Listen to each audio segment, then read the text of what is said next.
তানসেন মল্লার রাগে আকাশ থেকে বৃষ্টি ঝরাতে পারত, দীপক রাগে প্রদীপগুলো আপনি থেকেই জ্বলাতে পারত।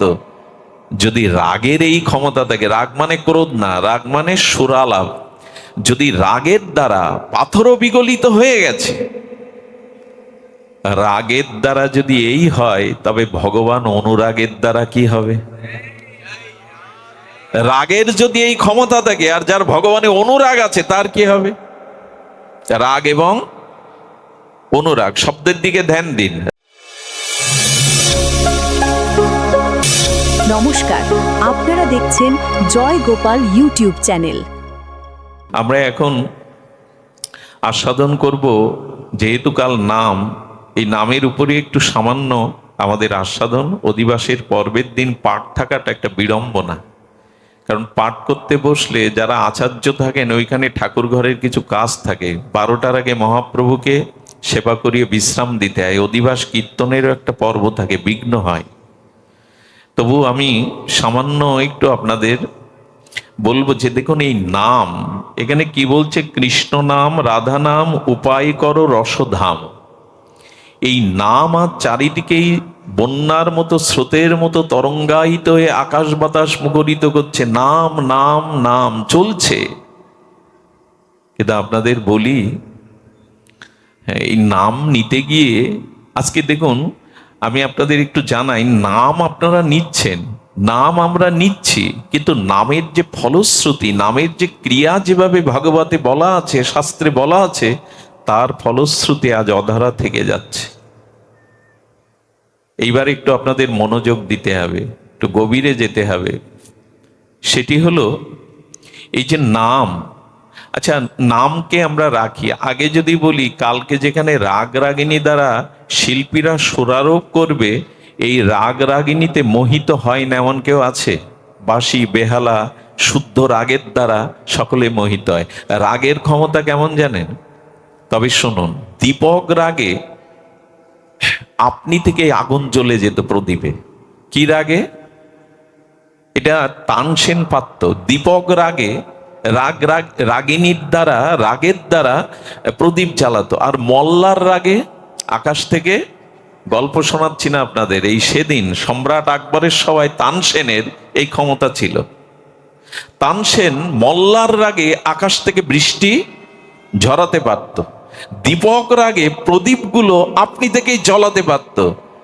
যদি রাগের এই ক্ষমতা থাকে, রাগ মানে ক্রোধ না, রাগ মানে সুরালাভ, যদি রাগের দ্বারা পাথরও বিগলিত হয়ে গেছে,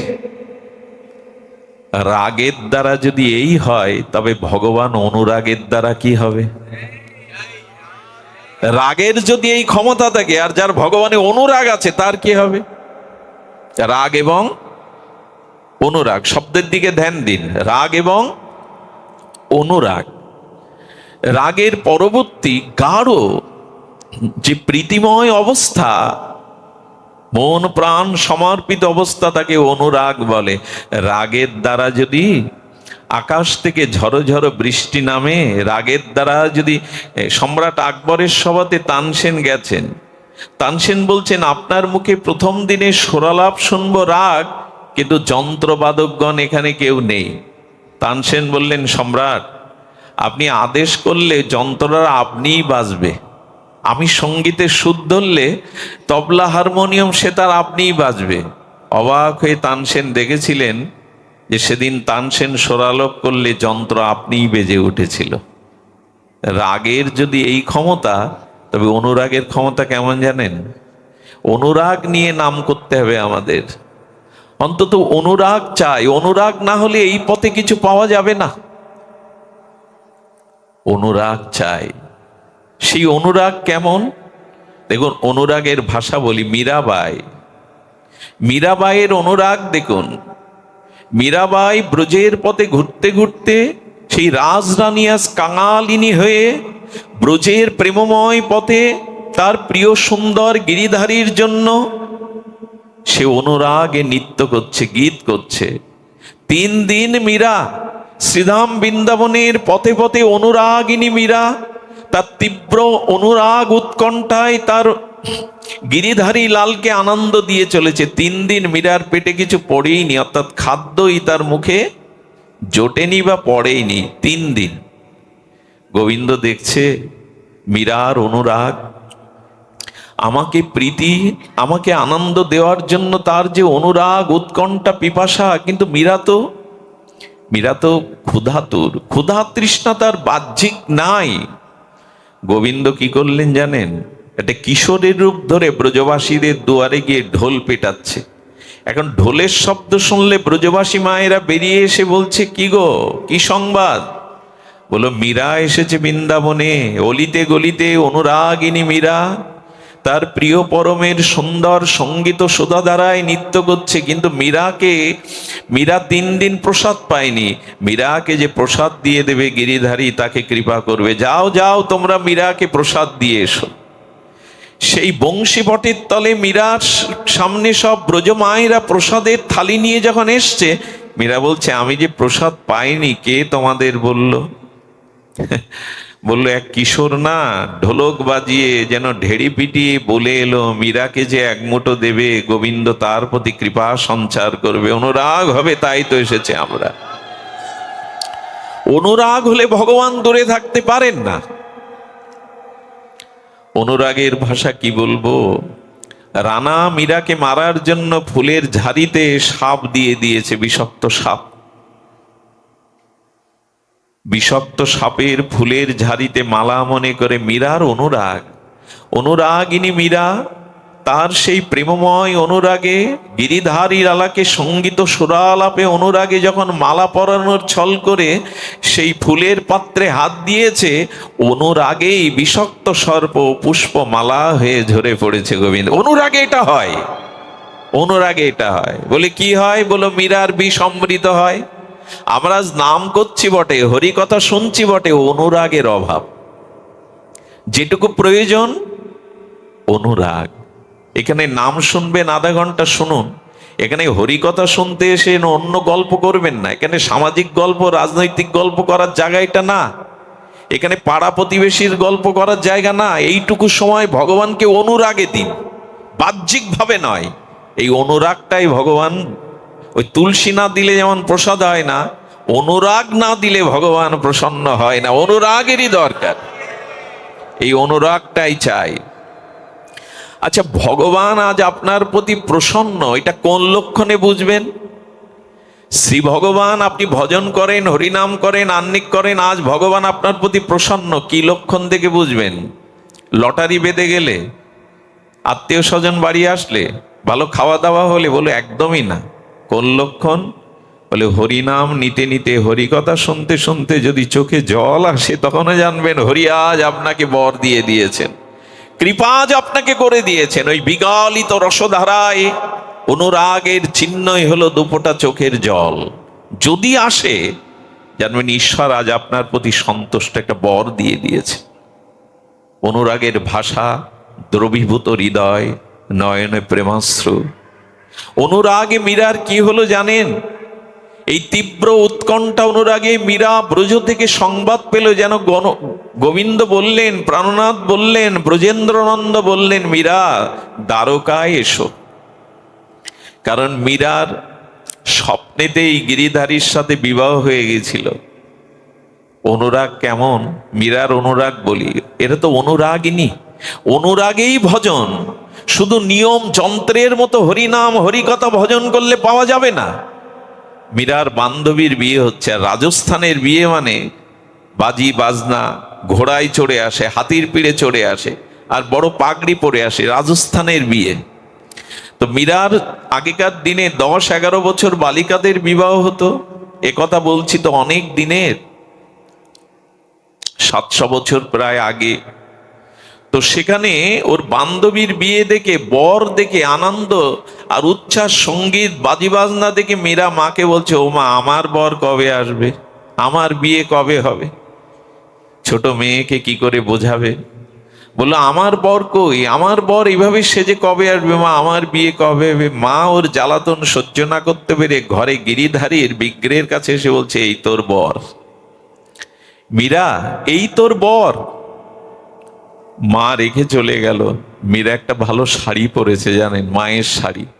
শাড়ি পরে গিরিধারীকে বললেন, তুমি আসবে না আমাকে বরণ করতে? ওই দেখো আমার বান্ধবীকে বরণ করতে কি সেজে এসেছে, কত বাজিবাজ, তুমি আসবে না? এসো গিরিধারী, আমি তো তোমারই, তোমাকে ছাড়া তো কারো গলে বড়মালা দেব না। মীরা ওই বলতে বলতে গিরিধারীর চরণে মাথা রেখে ঘুমিয়ে পড়েছে। স্বপ্নের মধ্যে গিরিধারী এসে তার ললাটে সিঁদুর আর বড়মালা বরণ করে নিয়েছে। মীরা সিঁদুর অঙ্কিত শাঁখা পরে না, পাশে দাঁড়িয়েছে গিরিধারীর মা। সকালে এসে দেখে শাঁখা সিঁদুর হাতে। মীরা, করেছিস কি? আরে শাঁখা সিঁদুর? বলি, মা তুমিই তো বললে জানো, হাতির পিঠে উঠে এসেছিল, কত দেবদেবী এসেছিল, আমাকে তো বরণ করে নিয়েছে। এই থেকে মীরা দ্বিতীয় কোনো পুরুষের দিকে আর তাকায়নি, দ্বিতীয় কোনো পুরুষকে আর জীবনে গ্রহণ করতে পারে। অনুরাগে কি হয়েছিল জানেন?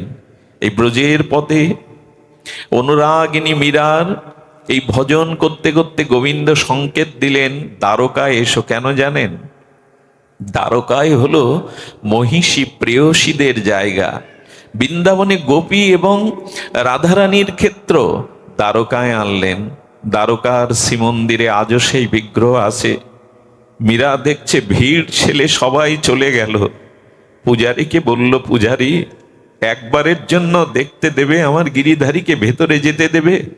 বলো, কোনো মায়েদের তো গর্ভমন্দিরে যাওয়ার অনুমতি নাই, তবে তোমার অনুরাগ, চোখের জল, ব্যাকুলতা দেখে মনে হচ্ছে তোমাকে দেওয়া যেতে পারে, ভক্তের বিচার করতে নাই, যাও তুমি। মীরা যাওয়ার সাথে সাথে মন্দিরের কপট বন্ধ হয়ে গেল। মীরা দুবাহু বাড়িয়ে বললে, আর কতকাল দূরে রাখবে আমায়?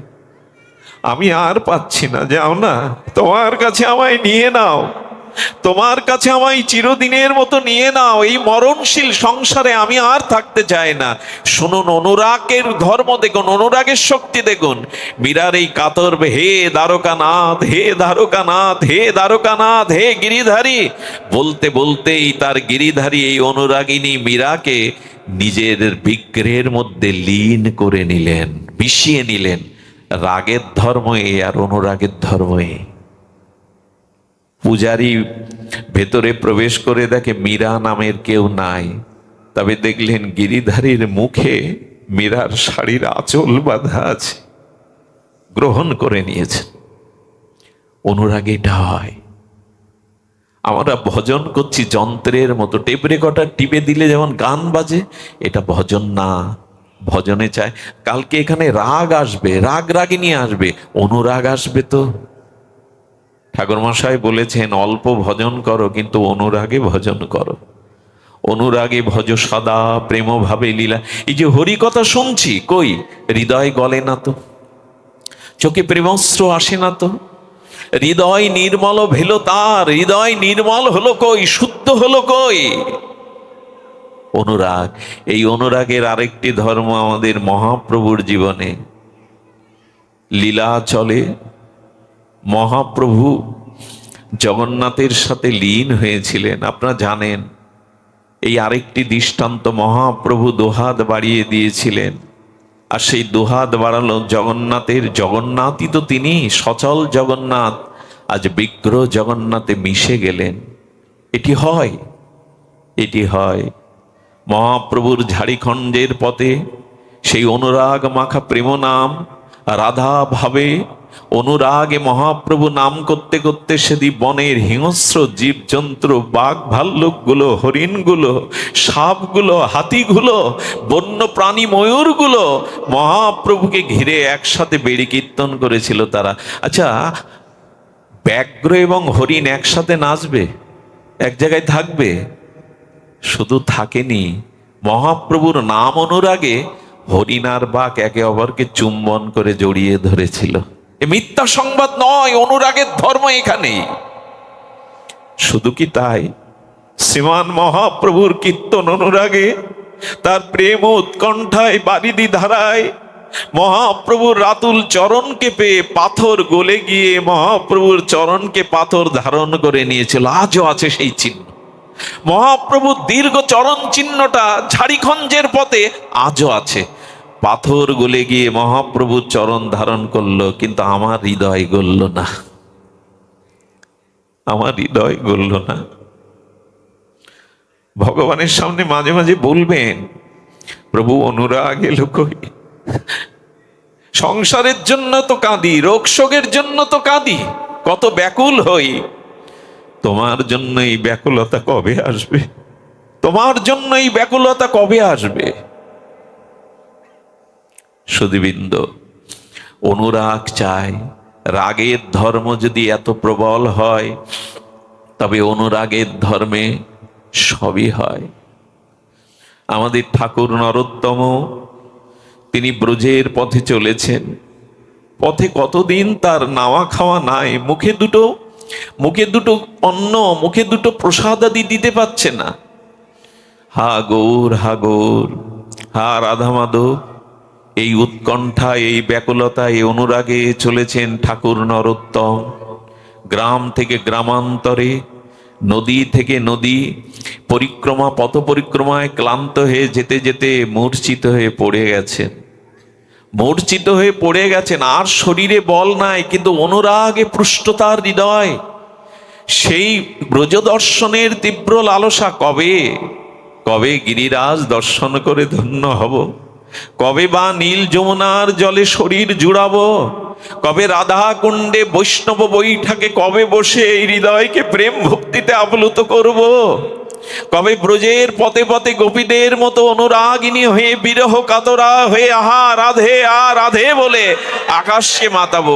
এই অনুরাগে চলেছে ঠাকুর মশাই। এটা ভজন দেখুন, যাচ্ছেন ব্রজে অনুরাগ নিয়ে।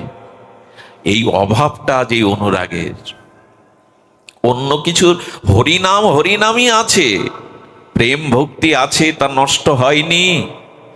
অভাব শুধু একটি, আমাদের অনুরাগের। ঠাকুর মশাই এই জন্য বলছে অনুরাগে ভজ সদা। মূর্ছিত হয়ে পড়ে গেছেন। এক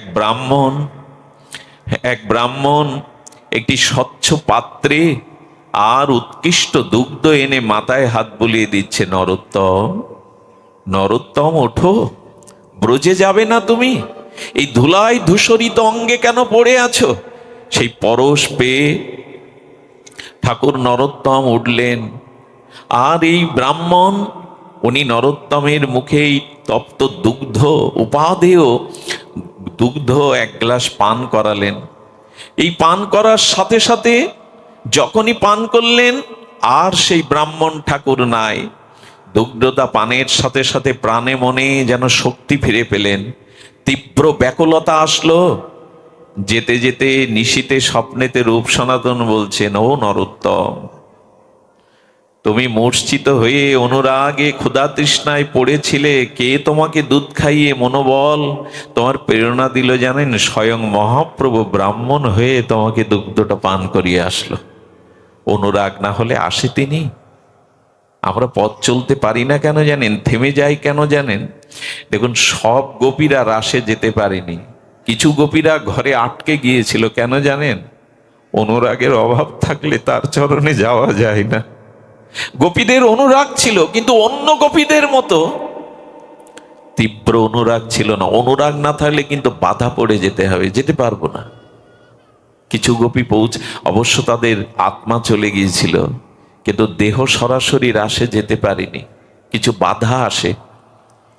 অনুরাগ এলে আর তীব্র বন্যার স্রোতে যেমন বাঁধ ভেঙে তীব্র খরস্রোতা স্রোত বয়ে চলে, যার ভিতরে অনুরাগ এসেছে তাকে আর কে বাধা দেবে গো? কে আর তার পথ অন্তরায় করে দাঁড়াবে?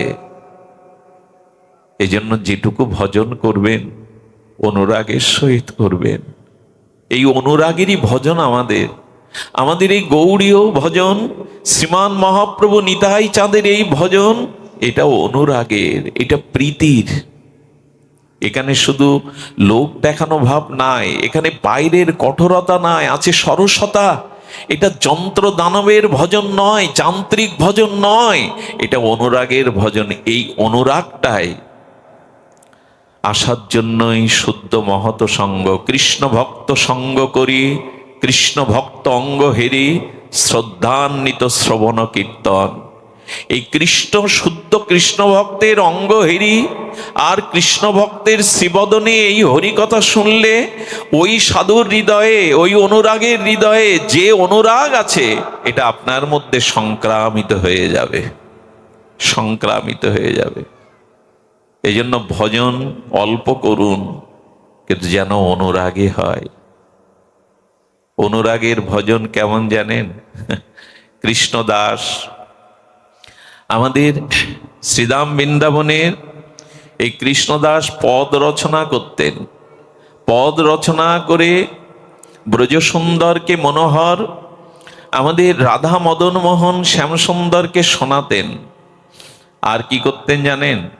স্বর্ণমুদ্রা গোবিন্দের চরণে প্রতিদিন কয়টা করে গোবিন্দ কৃপা করে দিতেন, ওই স্বর্ণমুদ্রা বিক্রি করে 56 ব্যঞ্জন আর কি হতো, আর উপাদেয় শৃঙ্গার করাতো।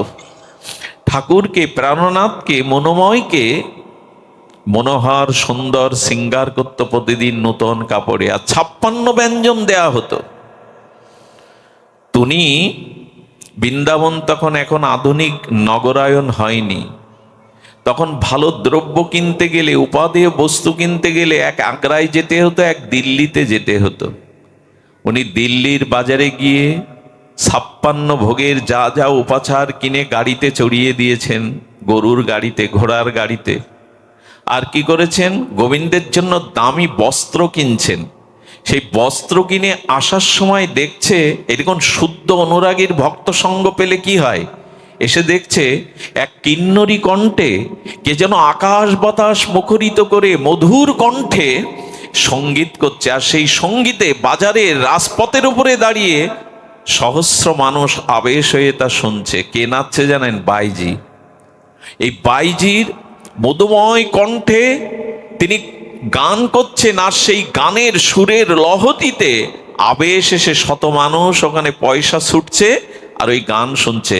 আচ্ছা, ওইখানে বাবাজি দাঁড়াবে কেন? একজন বাইজি বাজারে নৃত্য গীত করছে, দাঁড়ালো কেন জানেন? কণ্ঠ কারো এত মধুর হয়? কে গাইছে? আহা, এত মধুর কণ্ঠ! ওই কণ্ঠটা ওনার কানে লেগে, হৃদয়ে লেগে গেছে।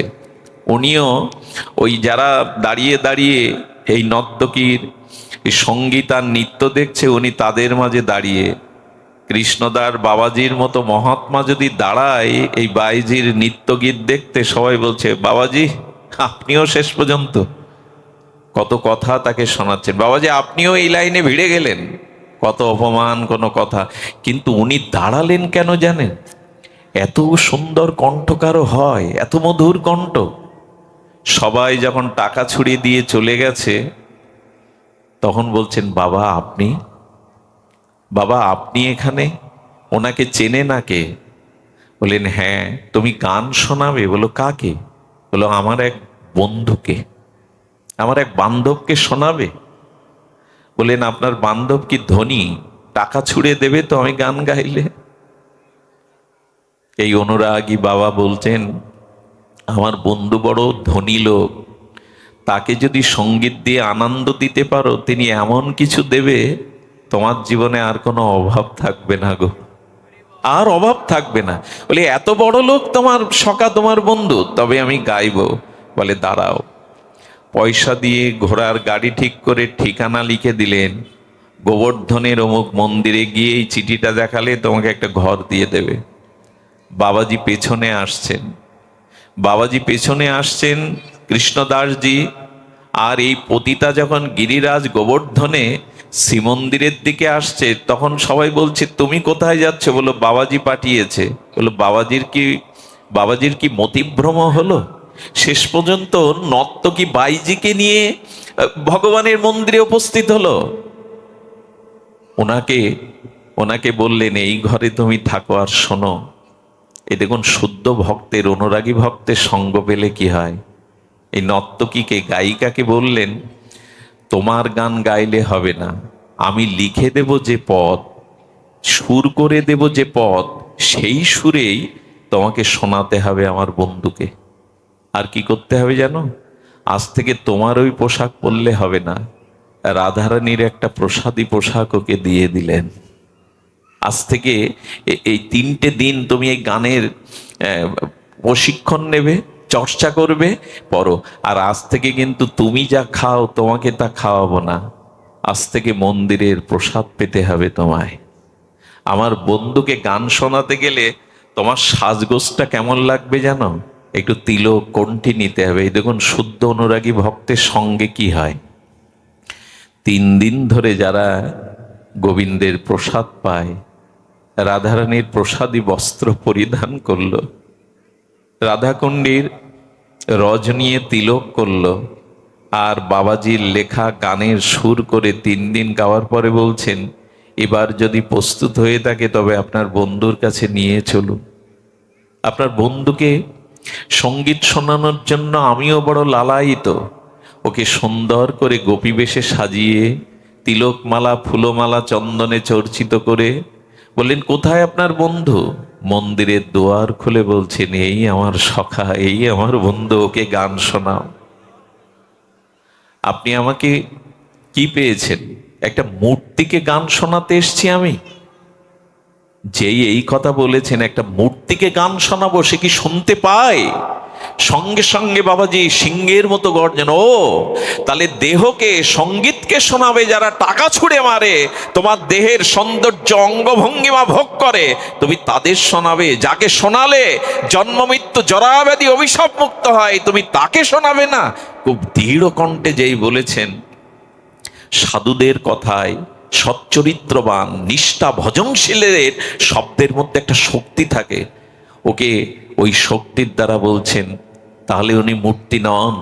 বলে শুনিয়ে দেখো একবার, একবার শুনিয়ে দেখো। শুদ্ধ ভক্তের সঙ্গ করলে কি হয় দেখুন। আজ এই নর্তকী তার গিরিঝারির দিকে ভালো করে তাকালেন, বলে একবার তাকিয়ে দেখো।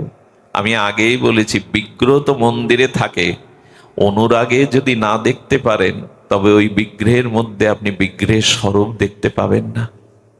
দেখুন, আমরাও তো পুরীর জগন্নাথ দেখি, মহাপ্রভুও দেখতেন। মহাপ্রভু দেখতে দেখতে তার একটা করপল্লব হাত পাথরের দেয়ালে দেখে জগন্নাথকে দেখতেন। আসলে মহাপ্রভু জগন্নাথ দেখতেন না, রাধা ভাবে তার প্রিয় মনোহর শ্যামসুন্দরকেই দেখতেন বিরহিণী ভাবে। আর এই বিরহে দেখতে দেখতে মহাপ্রভুর চোখের জল এমন করে ঝরত, তার অঙ্গটা এমন প্রেমে বিগলিত হয়ে যেত, মহাপ্রভুর হাত গলে গিয়ে সেই 5টা আঙুলের চিহ্ন দেয়ালে এখনো আছে, পাথর গলে গেল। এগুলো ভাষা দিয়ে বোঝানোর বিষয় না। আর আমার মতো মাদিস অবাজনের ভজনীনের পক্ষে এগুলো ব্যক্ত করাও অধিকার নাই। পাথর গলে গেল। মহাপ্রভুর এমন করে দেখতেন, পেছনে গোবিন্দ দাস এসে বলতে, প্রভু বেলা দ্বীপ্রহর হয়ে গেল, প্রসাদ পাবে না, এসো। এতক্ষণ ধরে কি দেখছো তুমি? গোবিন্দ, আর একটু দেখতে দাও প্রাণনাথকে। আমরাও তো দেখি জগন্নাথ। 3-4 ঘন্টা ধরে চোখের জলে কি দেখছে মহাপ্রভু? আর একটু দেখতে দাও, প্রাণকে, নয়নকে সার্থক করতে দাও। ভিতরে অনুরাগ থাকলে ওর মধ্যে পাথর বা মূর্তি দেখে না, ওর মধ্যে মুরলীধারীকেই সে দেখে। এই অনুরাগটাই চাই, বারবার ঘুরে ফিরে এই অনুরাগ চাই। ও যখন শ্রীনাথজির দিকে তাকিয়েছে, এই নর্তকী তাকিয়ে দেখছে উনি সচ্চিদানন্দ ঘন, আনন্দ ঘন, প্রেমময় মূর্তি।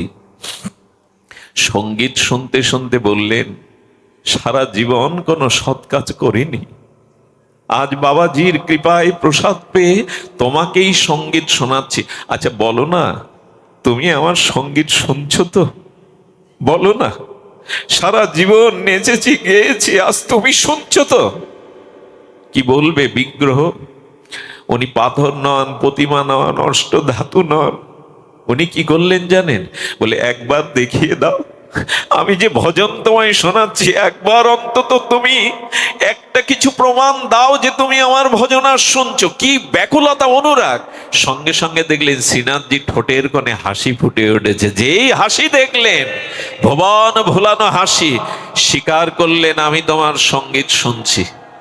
যেই না হেসেছেন বিগ্রহ, সঙ্গে সঙ্গে এই নর্তকী আজ আর প্রেমময়ী হয়ে গেছে। নর্তকী নয়, আজ তার হৃদয় অনুরাগে সিক্ত হয়ে গেছে। সঙ্গে সঙ্গে বললেন, তুমি যদি আমাকে এই অনুরাগের হাসি দেখিয়ে থাকো, এই বাচ্চাগুলিকে পেছন থেকে একটু সরান, বলছেন তবে তোমাকে কি দেব আজ আমি। আচ্ছা, মানুষের সব থেকে প্রিয় বস্তু হলো প্রাণ, আত্মা, না কি বাবা? আত্মা থাকলে প্রিয়জন ভালোবাসা থাকে। আত্মাই হলো মানুষের সব থেকে প্রিয়। বললেন, প্রিয়, যবে তুমি আমার সঙ্গীত শুনলে, তবে আজ তোমাকে আমি এমন উপহার দেব, যে উপহার জগতের সব থেকে শ্রেষ্ঠ। ওই নর্তকী মন্দিরের চৌকাঠে মাথা রেখে প্রাণটাই দিয়ে দিলেন চিরদিনের মতো।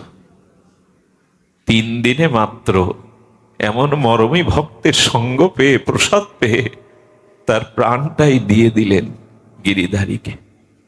আমাদের কবে হবে অনুরাগ? আমাদের কবে হবে?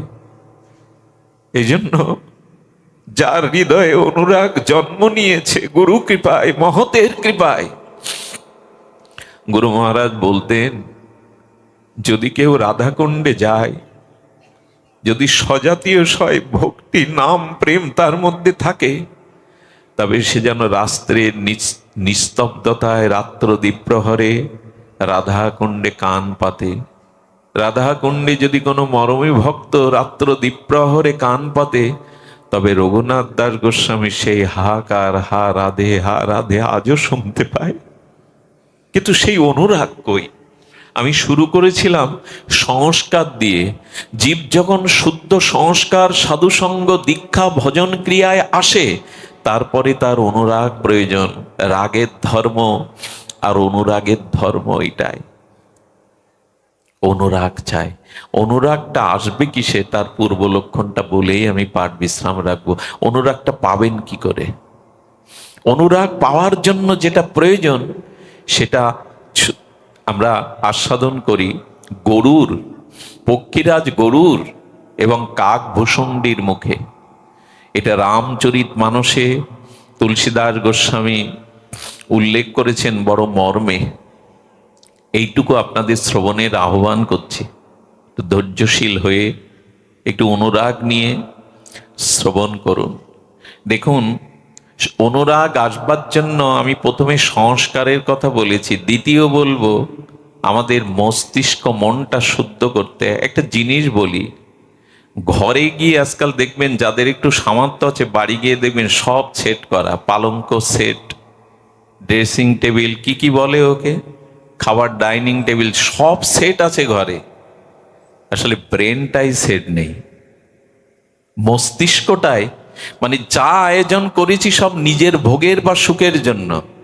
ব্রেন বা স্মৃতিশক্তি রাধারানীর সুখের জন্য আয়োজন ঘরে করেনি। এই ব্রেন সেটটাই আমাদের হয়নি। ডাইনিং সেট, কি বলে মাস্টার, কত রকম সেট করা ঘরে, সব সেট আছে, ব্রেনটাই সেট হয়নি।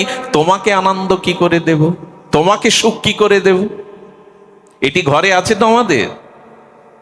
যদি না থাকে তো জানবেন, এই মস্তিষ্ক আর প্রাণ সেট না হলে ঘরে সব সেট সাজিয়ে রাখলেও ওখানে শান্তি থাকবে না। আমাদের ঘরে সব আয়োজন আছে ভোগের, শান্তির বড় অভাব। এই শান্তির অভাবের কারণও আছে। সেই কারণটাই কাকভূষণ্ডী বলছেন গরুরকে। গরুর গিয়েছিলেন কাকভূষণ্ডীর এই প্রাজ্ঞের কাছে নীলগিরিতে হরিকথা শুনতে। একটা কথা বলি, মোহ কখনো দূর হতে পারে না, আসক্তি কখনো দূর হতে পারে না, যদি সাধুমুখে হরিকথা না শ্রবণ করেন। এটি নিখিল শাস্ত্রের বিষয়। সাধুমুখে হরিকথা শুনলেন তো মোহ দূর হবে। মোহ দূর করবার, আসক্তি দূর করবার অন্য কোনো মন্ত্র বলে যায়নি শাস্ত্র। সাধুমুখে হরিকথা, এই সাধুমুখে হরিকথায় আমাদের আসক্তি, আমাদের মোহ অন্ধকার দূর করবে। এজন্য কাকভূষণ্ডী এই প্রাজ্ঞের কাছে, এই মুক্ত পুরুষের কাছে গেছেন আমাদের পক্ষীরাজ গরুর। গিয়েই প্রশ্ন করছেন, আপনি 27 কল্প ধরে নীলগিরিতে ভজন করছেন। 27 কল্প মানে বুঝতে পেরেছেন, এক এক কল্পে ভগবানের এক এক অবতার হয়। উনি 27 কল্প বসে আছেন ওখানে। বলে 27 কল্প বসে আছেন, তা আপনার এই কাক বেশ কেন? কাকভূষণ্ডী। আপনি তো মনি ঋষির একটা রূপ নিতে পারতেন, আপনি তো ভগবানের কাছে চেয়ে নিতে পারতেন 27 কল্প ধরে কাক বেশে আসে কেন? বললেন আগ বাঁকা হোক কিন্তু রস বাঁকা হয় না। নদী আঁকা বাঁকা হতে পারে, নদীর জল আঁকা বাঁকা হয় না। সোনার আংটি গলার গলার হার বাঁকা হতে পারে, কিন্তু সোনার মূল্য কম হয় না। তেমনি উনি বলছেন কাক বেশে থাকি আর মানুষ বেশে থাকি, ভক্তি থাকলেই হলো। ভক্তি থাকলেই হলো। তা ভক্তি তো মনুষ্য রূপ নিতে পারতেন, কাক রূপ কেন নিলেন? আহা, কি মার্মিক কথা দেখুন।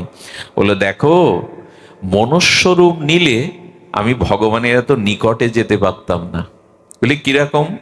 বলো গোবিন্দ শ্রী রামলালা যখন যশোদার কোলে, যখন যখন কৌশল্যামার কোলে, তখন তোর ভেতরে সবার যাওয়ার অধিকার নেই। কোনো মানুষ যেতে পারবে? কৌশল্যা দুধ পান করছে রামকে, অন্দরমহলে যেতে পারবে? কিন্তু জানো পাখি রূপ নিয়েছি কেন জানো? ভগবান যখন শিশু রূপ ধরে লীলা করে ওটা দেখতে বড় আনন্দ লাগে। আমি কাক রূপে আছি এই জন্য উড়ে গিয়ে দেখতে পাবো বলে, মানুষ হলে ওখানে যেতে পারবো না। যাতে গোবিন্দকে আস্বাদন করতে পারি এমন একটা রূপ নিয়েছি। শবরীর রূপ ছিল কুচ্ছ্রী, তার বর তাকে ঘোমটা উড়ে গেছে বাতাসে দেখে পালিয়েছিল, এত কুরূপ। কিন্তু সেই শবরীর এটো ফল রামচন্দ্র খেয়েছিলেন। শবরীকে বলেছিলেন তোমার থেকে সুন্দর এ জগতে কেউ নাই। ভগবান তো দেখে হৃদয়ের ভক্তিকে, অনুরাগকে, অনুরাগটাই সুন্দর। সব আছে, অনুরাগ নেই তো হবে না। কাকভূষণ্ডী বললেন আচ্ছা আমি যখন প্রভুর সামনে যাই, প্রভু যা প্রসাদ পাই ছুঁড়ে ছুঁড়ে, ওই অধরামৃত আমি কাক রূপে যাই, আমাকে ছুঁড়ে ছুঁড়ে দেয়, মানুষ হলে দিত।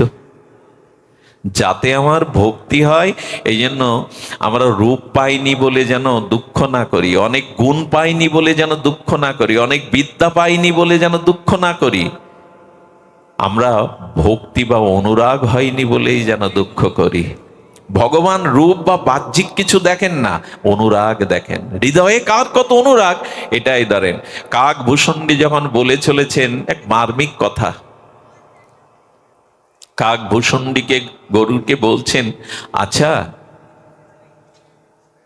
গরুরকে বলছেন শোনো, যে আশায় বসে আছি, কতদিন বসে আছি জানো? আপনারাও ধ্যান দিন।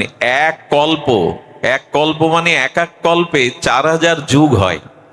সেই এক কল্পে 4000 যুগে ভগবান একবার আসেন। আমার রামলালা এসেছিলেন, ওই কল্প শেষে তিনি অযোধ্যাবাসীকে নিয়ে নিত্যধামে চলে গেলেন।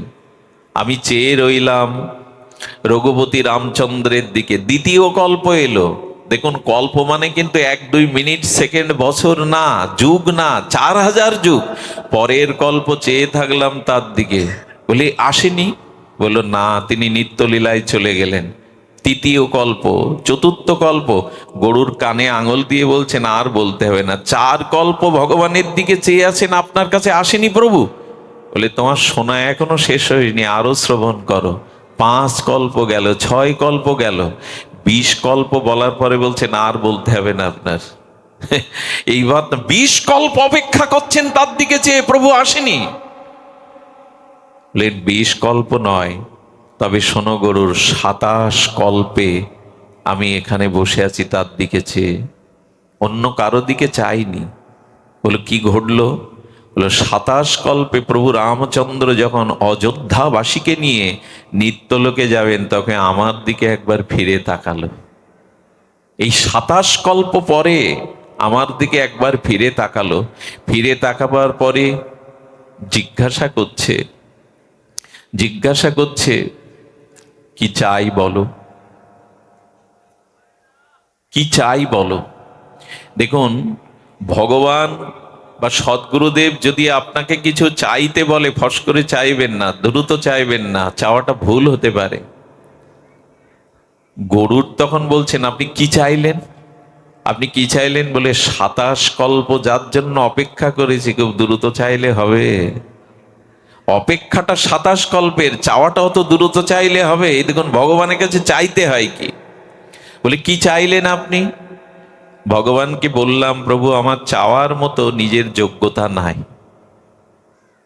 তবে এক কাজ করো, তুমি যখন চাইছো না আমি দিচ্ছি। আমার আমার সামর্থ্যে আমার সামর্থ্যে অষ্ট সিদ্ধি আছে, 5 প্রকারের মুক্তি আছে, এইভাবে সকল বলে গেলেন। এইগুলো আলাদা আলাদা ব্যাখ্যার প্রয়োজন হয়ে দাঁড়ায়।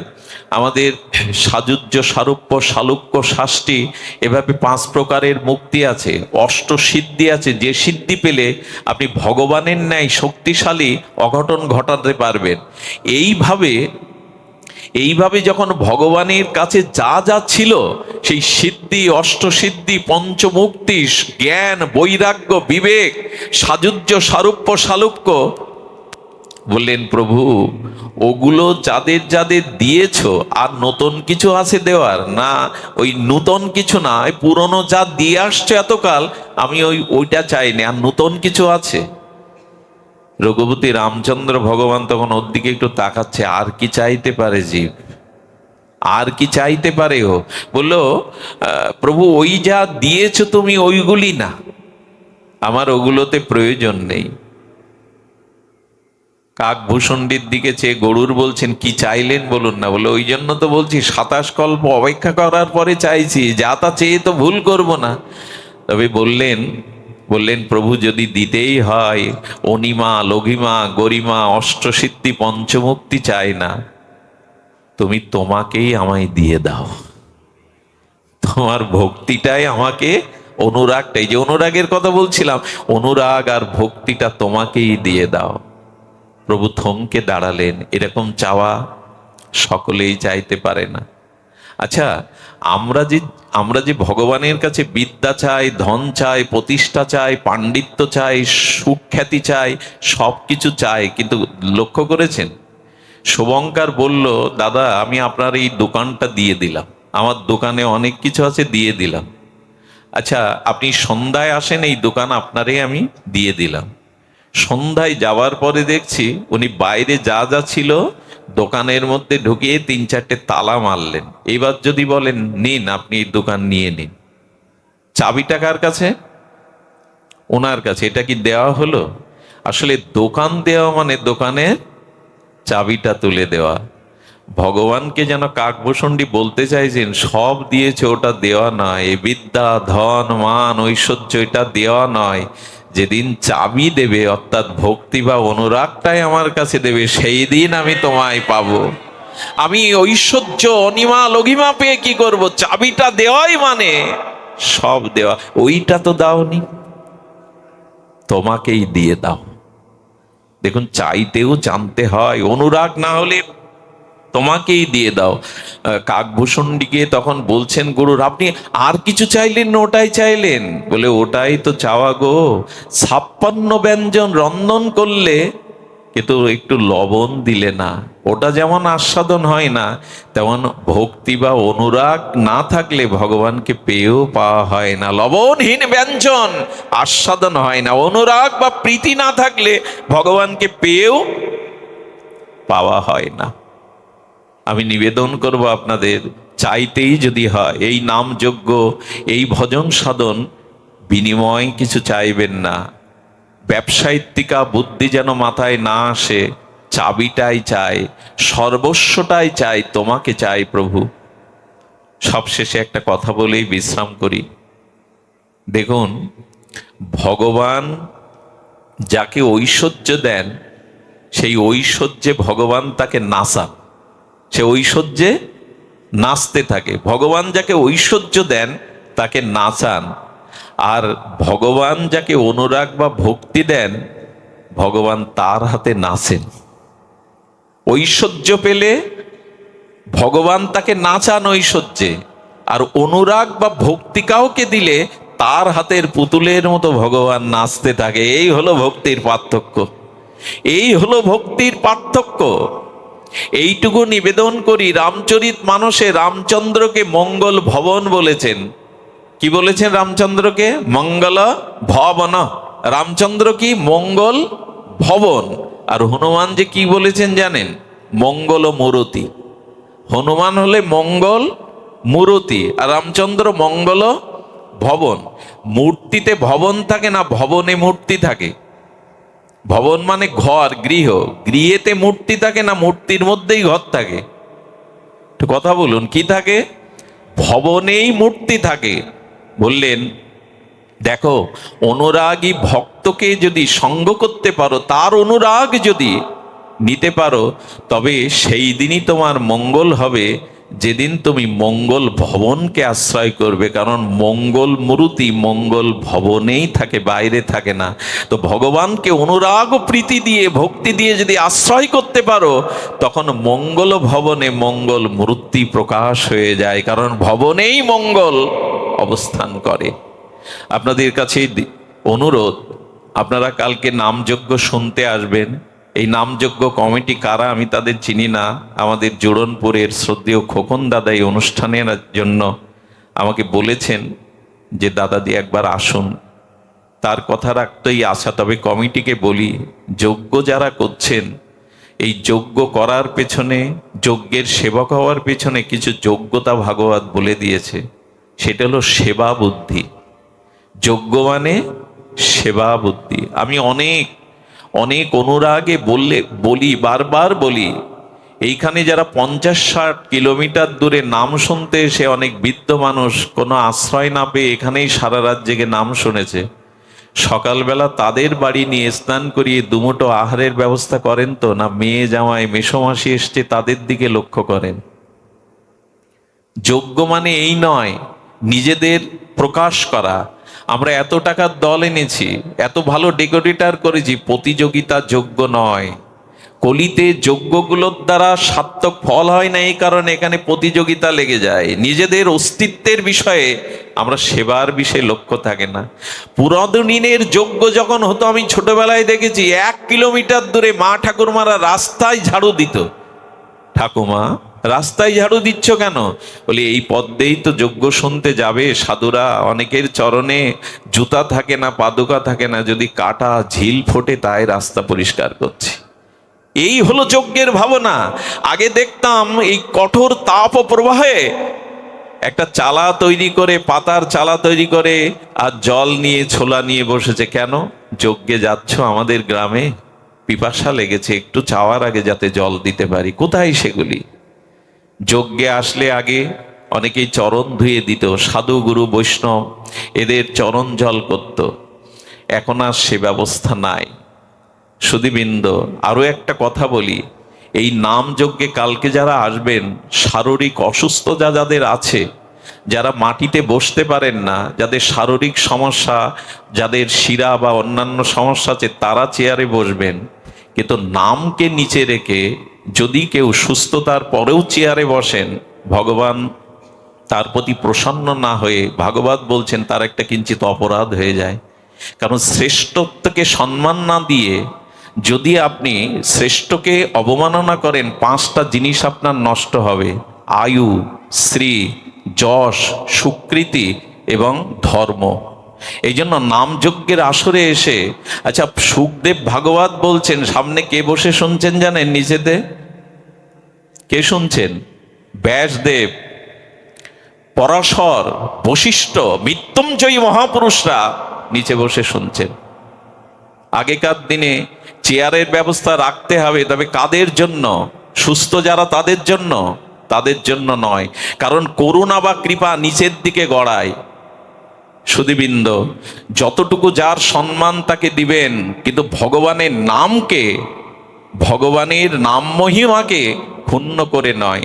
আজকাল যজ্ঞগুলো এমনও দেখেছি, আনন্দবাজারের ব্যবস্থা করা হয় টেয়াল সেবিরে, যেখানে পায়ে জুতো পায়ে দিয়ে মানুষ প্রসাদ নেয়। ভগবানের প্রসাদ পাদুকা পায়ে দিয়ে নিতে হয়। সনাতন হিন্দু ধর্ম বলছে পাদুকা পায়ে দিয়ে কোনো ভোজনই করার বিধান শাস্ত্রে লেখেনি। জুতো পায়ে দিয়েই মানুষ মহাপ্রভুর ভোগ পাচ্ছে, কল্যাণ কোথায়? এই জন্য যজ্ঞের নাম করে আমরা যেটা করছি তাতে যেন সংস্কার থাকে। খুশি হতে পারেন, নাও খুশি হতে পারেন, আমার কিছু করার নেই। আমাকে পুনরায় আপনাদের আমন্ত্রণ করে আনতে হবে কথা নয়, কিন্তু যজ্ঞ তখনই সফল হবে যখন সেবা মনোভাব নিয়ে করতে পারবেন। আজ মানুষের জীবনে সব থেকে বড় শান্তির অভাব অহংকারের কারণে। কাম যদি কারো ভেতরে আসে, শুনুন, সব থেকে বড় শত্রু কাম। সামনের মানুষ বুঝতে পারে না যতক্ষণ এই কাম সাকার হয়ে তার উপর অর্পণ না হয়। মনে আসলে আমার মধ্যে কাম আসলো, কিন্তু সামনের লোক বুঝতে পারে না যতক্ষণ কাম প্রয়োগ না হয়, তার উপরে সাকার না হয়। আচ্ছা, আমার ক্রোধ আসলো, ততক্ষণ বুঝতে পারবে না সামনের লোকটা যখন ক্রোধ প্রকাশ চোখের দ্বারা বাণীর দ্বারা প্রকাশ না হবে। আচ্ছা, লোভ আসলো, লোভও প্রকাশ হয় না যতক্ষণ ভেতরে থাকে, সামনে যে আসে প্রকাশ হয় না যতক্ষণ ভেতরে থাকে। কিন্তু অহংকার এমন একটা জিনিস, ওটা ভেতরে থাকে না, ওটা প্রথমেই সামনের লোক বুঝতে পারে, তবেই অহংকার আসে। আজকে শান্তির পিছনে সব থেকে বড় বাধা অহংকার। যার এটা আছে, আমাদের বিশ্বনাথ চক্রবর্তী বলছেন, যখন এই বিদ্যুতের ব্যবস্থা ছিল না, হ্যাসাক লাইটের ব্যবস্থা ছিল, মাঙ্গলিক অনুষ্ঠানে জ্বালাতো, হ্যাসাক লাইটের মেন্টালটা দেখতেন, ওখানে তেল দিয়ে আগে ভিজিয়ে আগুন দেয়া হতো, ওইটা পুড়ে ছাই না হওয়া পর্যন্ত ওর থেকে জ্যোতি বেরোতো না। আগে অহংকার পোড়াও, তবে যজ্ঞ করার অধিকার তোমার। ভগবান শ্রীকৃষ্ণ রাজসীয় যজ্ঞে এটো পাতা পরিষ্কার করেছিলেন, ভক্তদের চরণ জল করেছিলেন। কোথায় সেই যজ্ঞ? এই জন্য অভিমান ত্যাগ যার নেই, সে শান্তি পেতে পারে না। অভিমান ত্যাগ করেই কর্ম করলে তার জীবনে কাম করল ভেতরে থাকে, ওটা প্রকাশ সাকার না হওয়া পর্যন্ত বোঝা যায় না। কিন্তু অভিমান অহংকার এমন একটা জিনিস, ওটা আমার ভেতরে আসার সাথে সাথে বাইরের লোক জেনে যায়। অভিমান অহংকার এমন একটি জিনিস, এটি বাদ দিয়েই আমাদের পথ চলতে হবে। এছাড়া শান্তির কোনো দ্বিতীয় পথ খোলা নেই। পাপের রূপ কেমন প্রভু বিস্তারিত বলছেন, এটা বলতে বলতেই অনেক দিন হয়ে গেল। পাপের রূপ চারটি: অন্ধকার, পাপের রূপ চারটি: চঞ্চলতা, পাপের আরেকটি রূপ ভগবত ভজনে বিঘ্ন, আর পাপের আরেকটি রূপ, পাপ না কিন্তু পাপের রূপ আরেকটি রূপ হলো দুরারোগ্য ব্যাধি, যা নিজেকে শেষ করে, পরিবারকে শেষ করে। এই চারটেই পাপের ফল। এখানে সব লাইটগুলো অফ করে দিলে অন্ধকার নেমে আসবে, কেউ কাউকে বুঝতে পারবে না। তেমন যার জীবনে পাপের দ্বারা অন্ধকার আসে, তার জ্ঞান ঢেকে যায়, সে আত্মাকে বিবেককে চিনতে পারে না। অন্ধকারে ভ্রম হয়, দড়ি দেখলে সাপ মনে হয় অন্ধকারে, তখন সে ভ্রম মনে হয়, ভগবানকে ভুলে গিয়ে সংসারকে আপন করে। পাপের দ্বিতীয় রূপ চঞ্চলতা। মদ্য মাতাল মদ খেতে গিয়ে বলে, কখনো বলে আমার মন চাই না মদ খেতে, মন চাই বলেই তো সব বিক্রি করে মদ খাই। যে জুয়া খেলে, সে কখনো বলে আমার মন চায় না জুয়া খেলতে, মন চাই বলেই তো সর্ব হারিয়ে জুয়া খেলে। যে চুরি করে, সেও কি কখনো বলে চুরি করতে আমার মন বসে না, না বসলে তো চুরি করতো না। একমাত্র ভজন সাধন করতে বসলেই মানুষ বলে আমার হরি নামে মন বসে না, আমার রাধারানীর চরণ চিন্তা করতে মন বসে না। এর কারণ, পাপ থাকলে হৃদয়ে চঞ্চলতা থাকে, বহির্মুখিতা থাকে, ভজনে মন বসে না। পাপের তৃতীয় রূপ হলো বাধা। যতই এগোতে চান, বাধা এসে আপনাকে আর এগোতে দেয় না, এটাই পাপের তৃতীয় রূপ। চতুর্থ রূপ হলো পাপ দুরারোগ্য ব্যাধি, এসে পরিবারটাকেই শেষ করে দিয়ে দেয়। কিছু ব্যাধি আছে অনিয়মের দ্বারা শরীরে হয়, সেটা ডাক্তার কবিরাজ ঔষধের দ্বারা নিরাময় হয়। কিন্তু যে রোগ নিজেকে নিঃশেষ করে দেয় পরিবারকে, এটি পাপেরই ফসল। তাই ভাগবতে বলছেন, এই পাপ দূর করবার একমাত্র উপায় নাম সংকীর্তনাং যস্য সর্ব পাপ প্রণশনম। অনুরাগে হরিনাম করো, এর দ্বারা পাপ দূর হবে, এর দ্বারা রতিমতি জন্মাবে। তাই নামকেই যেন আমরা অনুরাগে নেই, হরিকথাকেই যেন আমরা অনুরাগে নেই। অভিমান জীবন থেকে বাদ দিয়ে শান্তির খোঁজের পথযাত্রী যেন আমরা হই। প্রগতিশীল ভক্তি আপনাদের ভগবানের আশীর্বাদে অর্পিত হোক, এই যজ্ঞ সম্পূর্ণ হোক, এই যজ্ঞ সফল হোক, এই প্রার্থনা জানিয়ে আজকের মতো হরিকথা আর এখানে বিশ্রাম। শ্রী গুরু প্রেম।